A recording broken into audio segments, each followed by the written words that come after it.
Nothing in this world can take the place of persistence. Talent will not. Nothing is more common than unsuccessful people with talent. Genius will not. Unrewarded genius is almost a proverb. Education will not. The world is full of educated derelicts. Persistence and determination alone are omnipotent. The slogan "Press On" has solved and always will solve the problems of the human race. Faster than a speeding bullet. I ran until my muscles burned and my veins pumped battery acid. More powerful than a locomotive. An idea is like a virus. Resilient. Highly contagious. Able to leap tall buildings with a single bound. All right, ladies and gentlemen, welcome to the Better Humanology Podcast. My name is Jared Moon, and with me, as always, is Talon Schwam. What's up, Talon? Hey, Jared. How's it going, my man?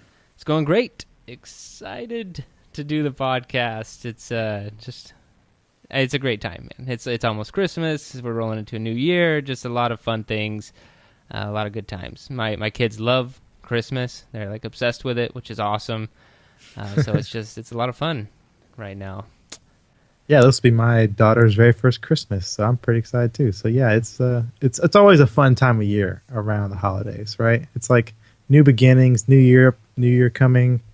It's gonna be awesome. It is gonna be awesome. But new year, new challenges. Let's hear a challenge from you, my man. You got a challenge tonight? I do. So in the spirit of having lots of family and friends around, more so than usual, I have a challenge. It's called the Ally Challenge. So what you do is you get a scrap of paper, and then on it you write allies, ALLIES, and stick it in, that little clear pocket in your wallet where usually you keep your ID.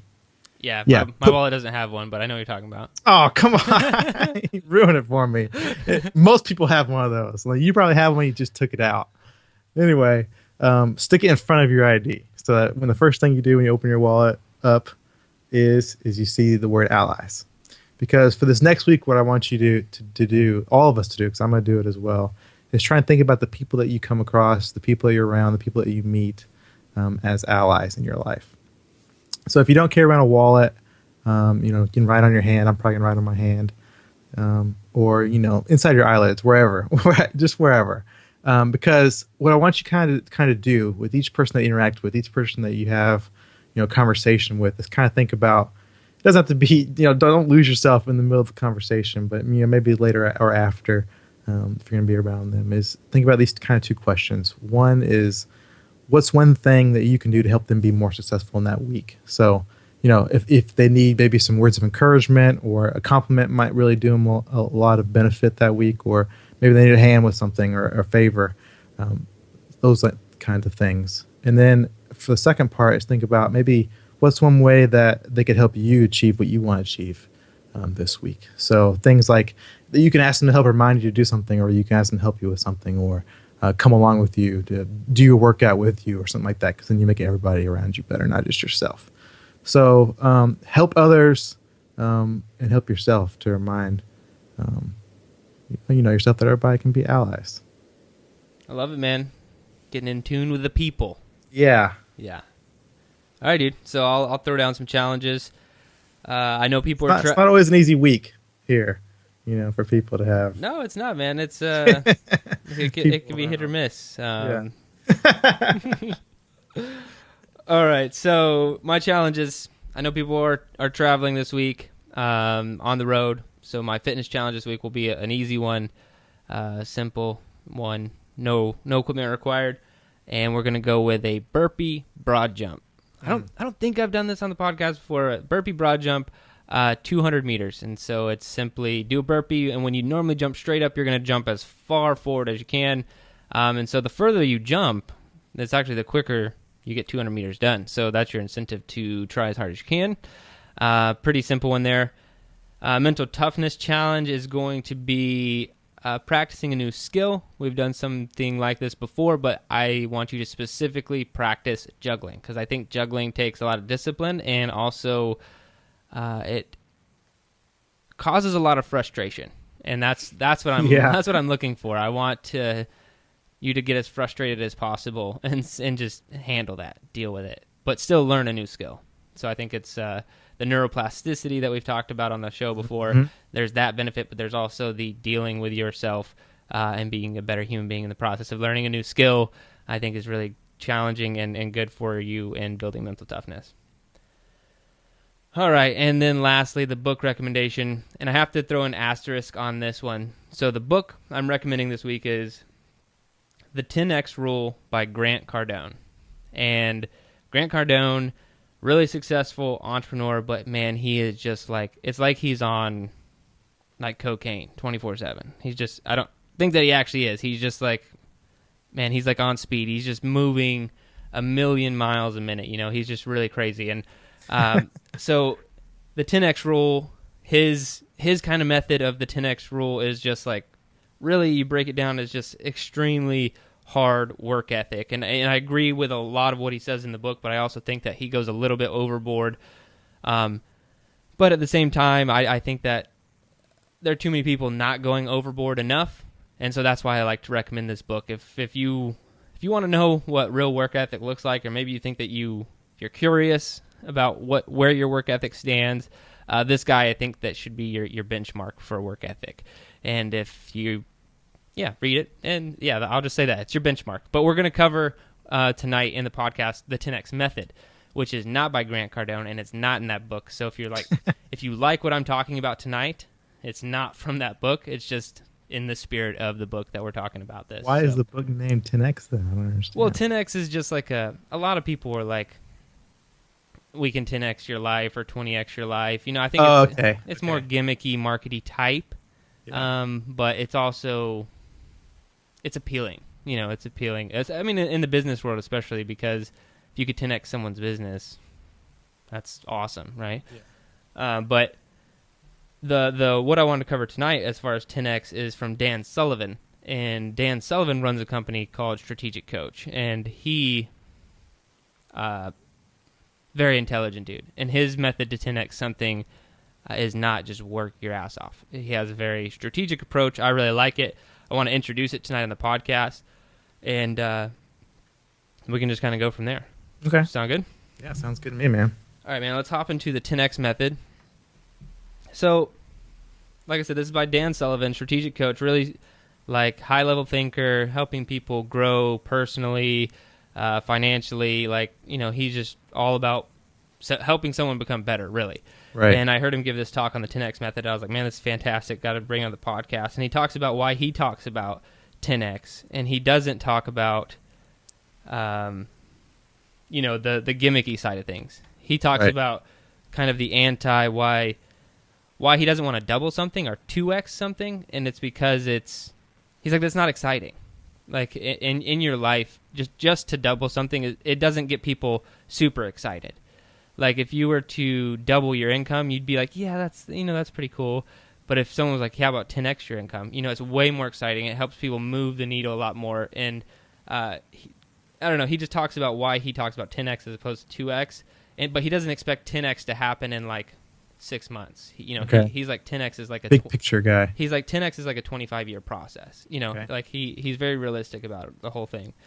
So that's the whole reason behind 10X. And to bring it in perspective a little bit more, it doesn't have to be like you can 10X your confidence. You can 10X your income. Like you'll probably jump to, most people when they hear numbers are going to jump to numbers like, you know, financial or whatever, or maybe in your professional life, if you're a salesman or something like that, you'd be thinking of that in terms of 10X. But he talks about 10Xing, your relationships with love, 10Xing, everything in your life by having more confidence and all of these things. And I think it's really cool. So now that I've explained that long-windedly, let's talk about what the 10X method is, because he really says that the only thing that you have to do to 10X your life is to eliminate stuff. And then you have to go one step further and define stuff. And he says stuff is anything that is devoid of energy. And energy is anything that is devoid of stuff. He's one of those. He's okay? one of those. But let's just focus on stuff. So stuff is anything that's devoid of energy. So if something does not give you energy, you're not excited about it. You feel mentally or physically drained in a negative way. Right. It's stuff. Right. It's bad. Right. It's bad stuff. It's draining you. Yeah. Because believe it or not, it depends on how you feel about it. Right. Yeah. Okay. And so all he's really saying is energy. Should push you forward. It shouldn't have any stuff. It should just be exciting, right? Right. And so, and we can talk. I'll break those down a little bit more. That's just the quick, like, paradoxical, like one is the other, right? But stuff is everything that he says others do better, anything that drains energy, or relationships that go nowhere. So one of those three things. So things that others do better. So something that you're doing, but someone else could do it better, is going to be stuff. Anything that drains your energy, or anything, or any relationship that's going nowhere. All of that stuff is stuff. I think the first one is extremely important. That's the one you don't hear about. The other two you hear about all the time. But like relationships going nowhere and things that drain energy. Right. I mean, that's stuff that like I would talk about in counseling all the time. That's stuff like right. People would hear all the time. That's stuff I've heard in every psychology class I've ever taken. And I probably used those kind of words in every session I've been in. You know? But that first one is what's really important there to me, in my opinion. The other two are very important, but the first one makes it different. I agree. Okay, and then energy, the three things that he says are increase energy. Anything that you can permanently love, anything that produces growth, and the third one is promotes and grows confidence. So anything that you can permanently love will increase your energy. Anything that produces growth will increase your energy. And anything that promotes and grows confidence. Permanent's hard to understand, though. For a human, like for us, it's hard to understand like what will be permanent. We assume everything will be permanent. I don't assume anything will be permanent. Well, I mean, we don't want to. We don't consciously. But when you get down to it, just like I think it's more if you can answer the question, not if you definitively know. I don't think that's important, because if you say, yeah, I can permanently, something I know that you will permanently love. You permanently love your wife forever. Sure. Yes. That's got your energy up, right? Absolutely. Yeah, and so that's just, and that's true for anybody. When they're making that decision to get married, they have made that decision to permanently love someone, even if they get divorced later on or whatever. It did increase the energy at that point in time. Okay. So he's not saying that you have Makes to sense. permanently. It's all about how you feel about it. Yeah, it's not that you have to permanently love it. Right. It's more you. And it's in that moment, 'cause this process is done every moment. Basically, it's reassessed. Right. Yeah, and that's what I'll get into. So this is the real 10X method. I just had to do a lot of explanation first, and so... Yeah, I'm sorry. Yeah, no, it's fine. And the method's actually really easy. You just have to understand what the definition of stuff is and the definition of energy. And so what he does is every 3 months, and so you're breaking your year into quarters now, every 3 months, you eliminate one of each of the stuff category. Okay. And you add one of each of the three energy categories. Or increases energy categories. So does that make sense? So, like if we're starting at the beginning of the year, January, and you want to pick up this 10X method, you'd be like, okay, I'm going to stop doing something that others do better. This thing that drains my energy, I'm no longer going to do. And this relationship I have in my life that's awful, I'm just cutting it out. We're done. And then you'd be like, okay, well, this is something I could permanently love. I'm adding this to my life. I know that it could be small things. Like I know that reading books produces growth, so I'm going to read book and, promotes and grows confidence, whatever that is for you. You add those things to your life. So it's a process of addition and elimination every 3 months. But it's obviously the actual doing it that could change your life, is what he's saying. Over the course of 10 years. Think about if you were actually consistent with this. Every 3 months, you're like, okay, those 3 gone, 3 new things, and you just kept doing that. Every 3 months, you just kept doing it, and you actually stuck to it. You're actually consistent. What would your life look like in 10 years? It'd be pretty amazing. 10 years, my goodness. Yeah, that'd be...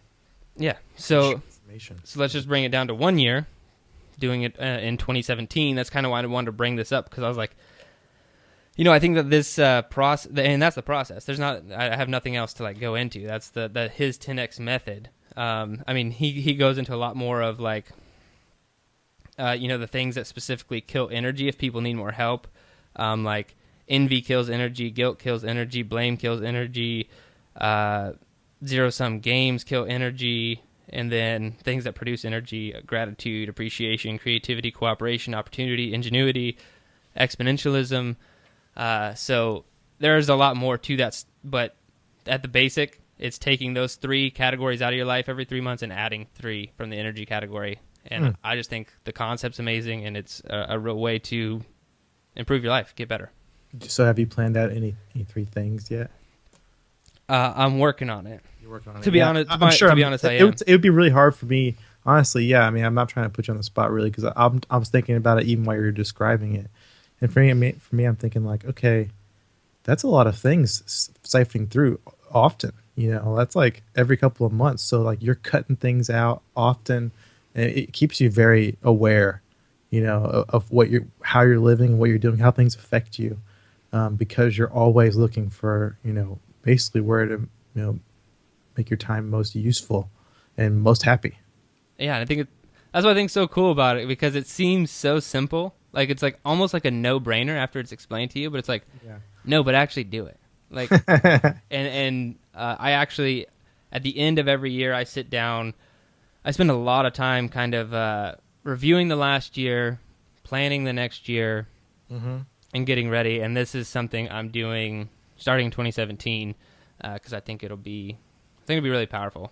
And yeah, I'm pretty decent at sticking to things, so like I'll stick to it. Yeah. Do you have a Murph update? That really reminds me. Oh yeah. So I just finished, I think, Murph number 43. 43. And 42. Yeah, I haven't given an update in a while, I guess. So PR'd my non-vested time last week. Wow. And then still getting PRs. Yeah, it's kind of crazy. And then this week was vested Murph. Really good time, but no PR. And yeah, man, just grinding it out. Just grinding it out, finishing it out. I got like 9 more. 9 more. Okay, I was going to ask, are you continuing after the year? No, I'll stop at 52, and I won't do Murph for a while. Years. No. I mean, I'll still probably do it a few times a year, but it's kind of screwing up my training. Like, not really, but like I'm like, man, I'd rather do something on Saturday. Like I want to squat heavy or something like that, and I'm not allowed to. Can't do it because Murph's got to happen. Damn Murph. All right, so I brought up that 10x conversation. I hope that just the idea is useful or beneficial, because I did also want to bring up just a quick like year planning.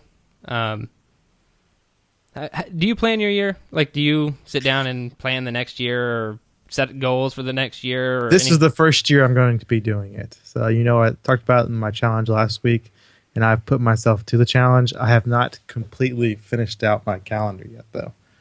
Okay, so mine gets... my planning process has gotten kind of crazy, and then it's got reeled back in, and so I'm just going to share with everyone. I have one piece of paper in front of me. I don't allow my planning of the year to go beyond one piece of paper. Whoa! And look how organized that thing is. It's very organized. But it's really simple stuff. So I'm going to share everybody how I do it. I'm hoping that it will just help somebody else plan their year, because I started doing this actually last year, this exact format, and it's kind of based off of the book The One Thing. Yeah. But I kind of added in some of my own stuff. So, you want to hear it? I'm super excited. I'm beyond excited. Okay. So if you want to draw this out on a piece of paper, if you had it horizontal. Okay. In the top right. Oh, Talon's getting out the paper. He's going to do it. All right.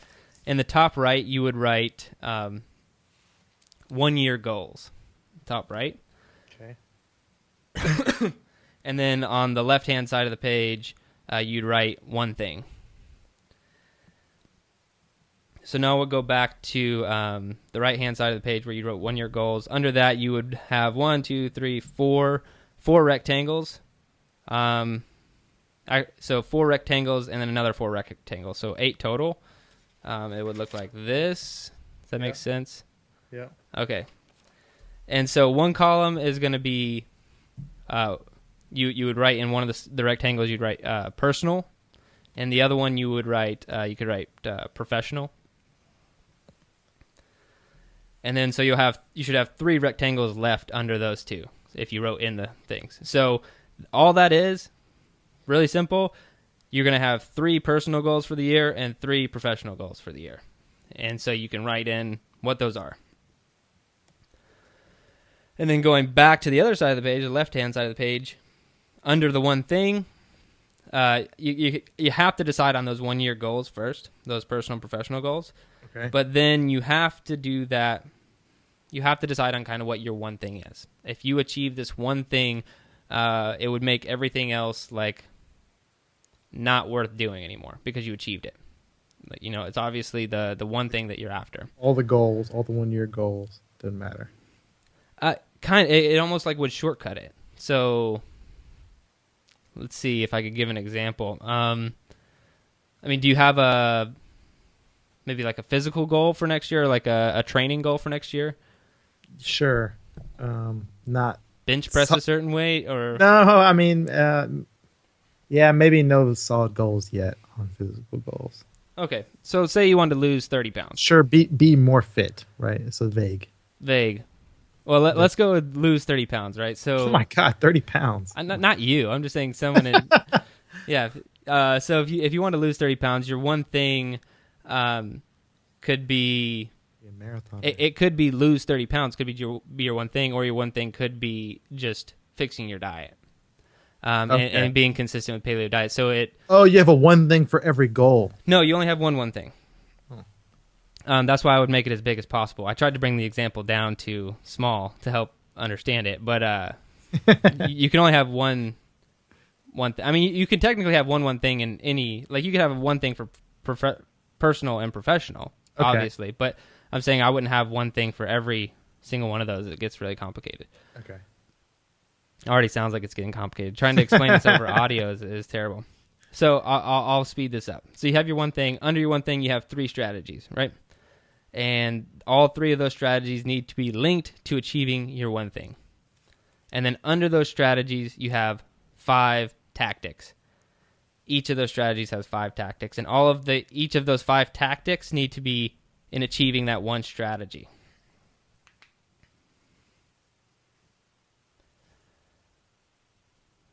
Wow. So it's essentially you're doing, and so it goes from strategy to tactics. So just let's go back to the one thing example. If you want to lose 30 pounds, let's say your strategy 1 was fix your diet. Okay, what are 5 tactics to fix your diet? And one could be, okay, I'm going to read this book. 2 could be, I'm going to start shopping here. 3, I'm going to, set a budget for this specifically. 4, I'm going to start bringing my lunches to work. And, you have these smaller things in your tactics that are going to help you with a strategy that's going to help you achieve your one thing. And then the only other suggestion I have on here, and it's on my page, is you're only allowed to track 5 metrics, and you need to be really smart about what 5 metrics you're tracking. And so going back to the fitness example, like I wouldn't say if I wanted to lose 30 pounds, my metric wouldn't be the scale every week. I think that would be a bad metric to track. I think I would track consistency each week and how many times I'm going to the gym or training sessions or something like that. So if I wanted to lose 30 pounds, I would say, okay, the metric to track is weekly training sessions. How many weekly training sessions am I hitting per week? And I will say I want to train 300 times over the next year. How many am I going to get? How many do I have to do weekly? Comes out to about 6. So, yeah. So it sounds like we need to have a show on metrics. Yeah, I mean, do you have any questions about it? No, I think it's pretty straightforward based on what I wrote down. I mean, I feel like I just need to fill it out. But the strategy and tactics portion are intense. I can tell already. Yeah, it takes a lot of thinking. Yeah, it's good. I love it.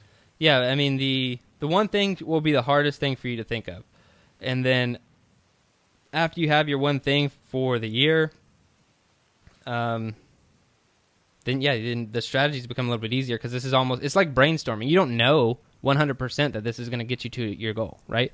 If you knew, like if everyone knew 100% how to blueprint their way to success, life would be easy, right? So there has to be this path. It's basically like your best guess at how to achieve your goal. And then if it didn't work, good thing you got next year to try it out again. I feel like you must have been shaking your head like crazy last week when I had my challenge, because my planning style is so much different than your planning Well, style. yours was kind of open up the calendar and start filling it out, right? Yeah. I completely agree with that method. This would be more like what you just said would be like 5 of my tactics. So say I wanted to get fitter, or maybe get more functionally fit. Sure. And say one of my strategies under there was 5 Spartan races this year. Then my tactics would just be Spartan race. Sorry, exactly what you said. I would have Spartan race in Atlanta, Spartan race in Texas, Spartan race here. Those would be my 5 tactics to meet that one strategy to meet my overall goal. Yeah. Like it would be that simple. So I think they're in line. I like to put it on a piece of paper a little bit differently. You're just a much more intense planner. Well, I'd hate for anyone to miss out on their true potential by, not planning out their 2017. What a segue there. Yeah, I mean, that's really all I have. I wanted to share that 10X method, and I want to talk about planning your year, and all the potential that we have in this coming year. Yeah, all the potential that we have. Potential. Squander potential is devastating. What are your thoughts on potential? Oh, man. Me and this concept, I feel like I've had a love-hate relationship with my entire life. Why is that? Was that getting too dramatic for you? I don't know. I think I've always been someone that's been around that word. Not necessarily like I'm someone that's full of potential, but I feel like, either if it's playing sports and hearing about other players or certain coaches or teams or whatever it is that I've been around, or in some cases me, like all the things I could do. It's something that I feel like, I don't know, maybe if you've dealt with it, then it's a different kind of thing than anything else. Okay. So you like potential, you hate potential. Oh man, you're cutting straight to the heart of it. Well, I'm trying to understand. Obviously, we want to talk about potential tonight, but I want to understand because we could easily just be like, here's the definition of potential, right? But sure. I want to know how you feel about potential, and then maybe I can, unsheath my views on potential a little bit as well. Yeah, so I feel like it's it can be a combination of like expectation and possibility. It's obviously it's the potential for something to happen. It's like the ability for something to happen. And so for me, when you think about when you ask me what I really feel like it's like a curse. I feel like it's one of those things, because anytime you presuppose the future outcome, like you assume what's going to happen, and I think if by saying something has potential, or buy into the concept of potential, then you're jumping to a conclusion more so. Rather, I don't really believe in that. Like expectation helps people, but I think a lot of times it does help people. Sometimes people feel like when they're pressured, that they have expectations on them, that they can work that much better or that much harder. So I think maybe it depends on the person, but for me, I think it's almost like a curse. I mean, potential could be anything. You have potential to be a serial killer, potential to be really successful, potential. Here. I think potential is all potential is. So actually, I'm gonna ask you a question. Can you prove potential? Can potential be proven? I was trying to think about that very question, like before we turn on the show here, and like I tried to look up like different scales. I come from that psychology background, And so look for different scales. Is there a potential scale? Is there a scale for a level how much potential somebody has, maybe in a certain area? I found one. It was in potential for leadership. And I think that still doesn't really fit what we're trying to talk about here in this show. And so for me, honestly, that's probably a long way around to saying no. I mean, I don't feel like there is a way to measure someone's potential. Because for me, it comes down to what you feel yourself. I think potential is defined by the self. So I think potential can be defined. Okay. And I think it's basically the scientific method. It's an experiment. So I think all potential is a hypothesis. It's right. like the start of an experiment. It's the hypothesis, and generally it's about a person, right? It's like my hypothesis about this person, given my experience and my educated guess, is that they could achieve this, right? Whether you're talking about sports, fitness, business success, whatever, you're laying down a hypothesis, right? And so then the only way to prove is then the execution of the experiment, right? And so then the experiment is executed, and then you could go back and be like, my hypothesis about the potential was right or it was wrong. And so I think potential is proven through action. I'll probably start to sound like a broken record on the podcast talking about taking action. But I think that's how potential can be proven. But at the same time, I don't think that it doesn't necessarily matter, because it's normally, like you said, if it's someone else's expectations or potential, then it doesn't matter, because I can't take someone else and be like, you have the potential to do this, and you're going to be in my little experiment. Because like I could look at you from the outside and say that you have potential to do 5 or 10 different things. And I could have all these little theories, and none of them will ever be tested. It's just a matter of action. Yeah, you prove your own potential through the experiment. Right. Okay. So. See, that's more how I see it, because I feel like it's like it can be like a prophecy almost, that because what it is the expectation for a positive outcome, right? When we say somebody has potential, it's the expectation that something good will be done by them, or that they'll be able to achieve something that's generally positive.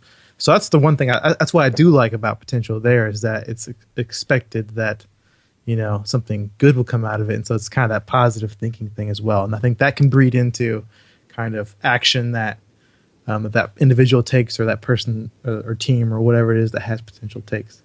But I do feel like it is kind of like what I mean when I say it's determined by the person or the individual or collective. If you're talking about it in that sense, is that it is like a prophecy to the greatness, to success. And the only person that can fulfill that is that one person. That's really what I mean. I gotcha.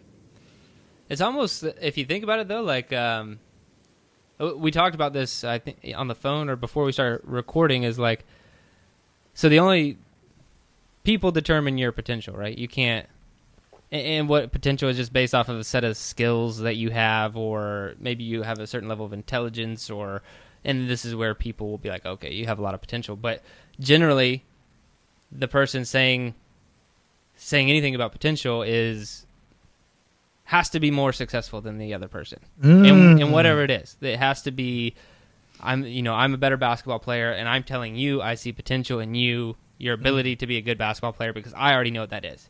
Like, good point. I couldn't say, Talon, I see you have the potential to be a great basketball player. I have no idea what that looks like. Right. And so but I bring that up first, because that also means if someone's saying that, it's almost like a backhanded compliment.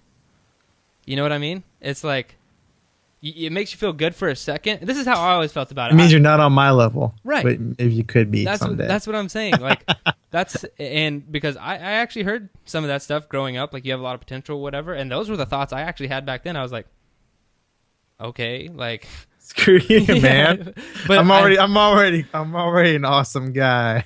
No, not exactly what I mean. It's just like more of like looking on them, like, why do you think that you're in a position to right, like be saying, like, if you're not like the best, and that was just like, obviously I don't think someone always has to be the best at something for me to listen to them, but I probably definitely had that issue when I was early on.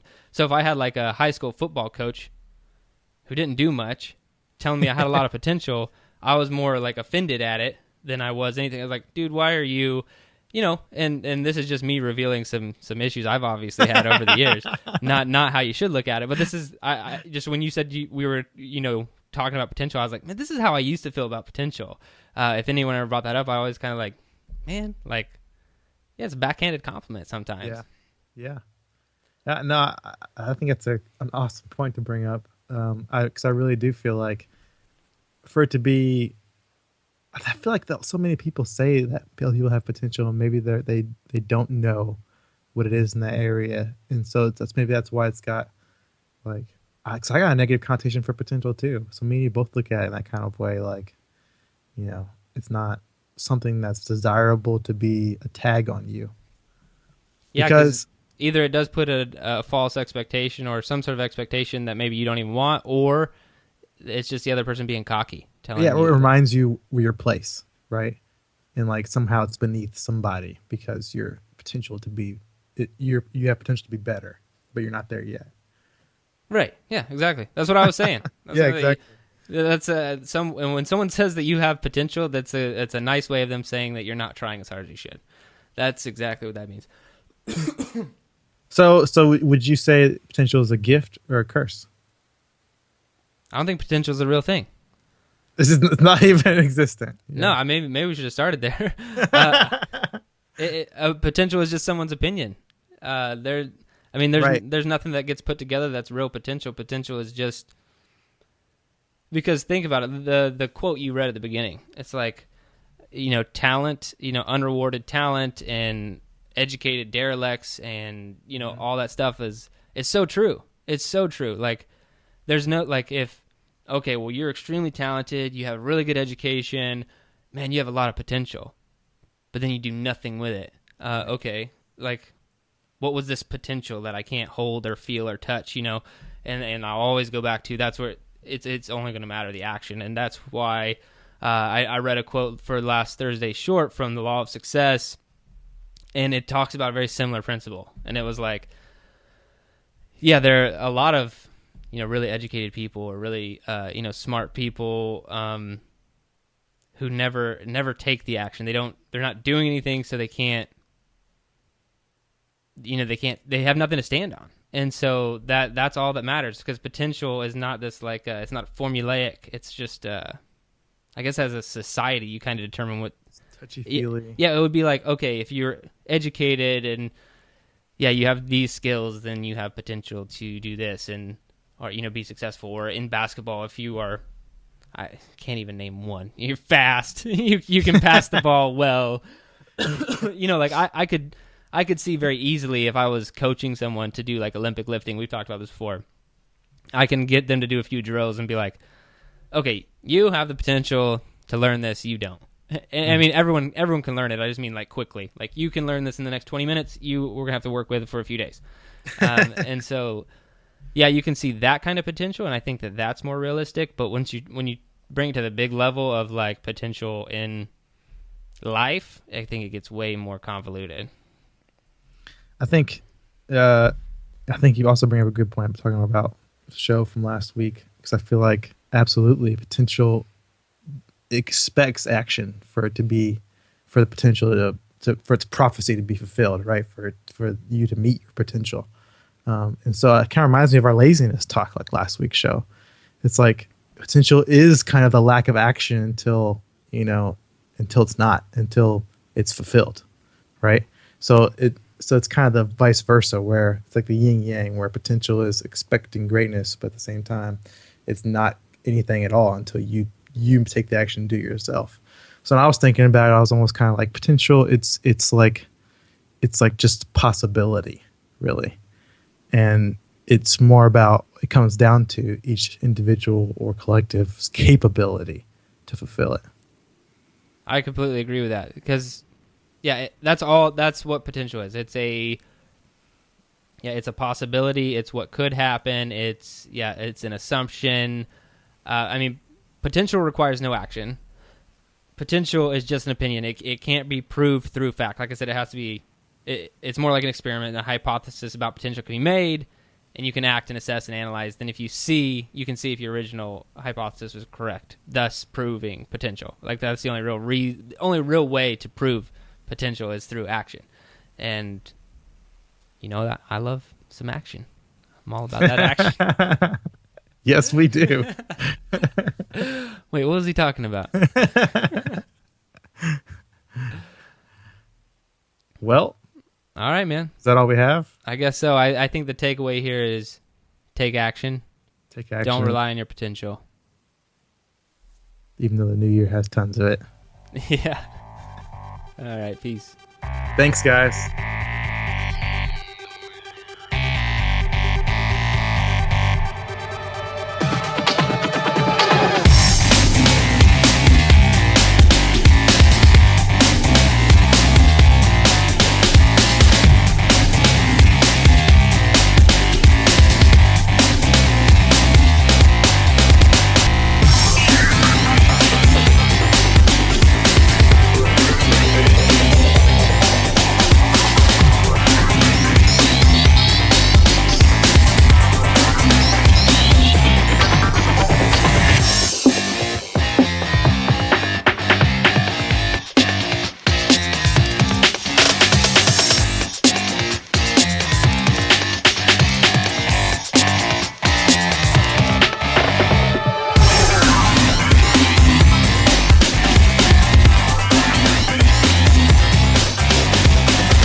Your best.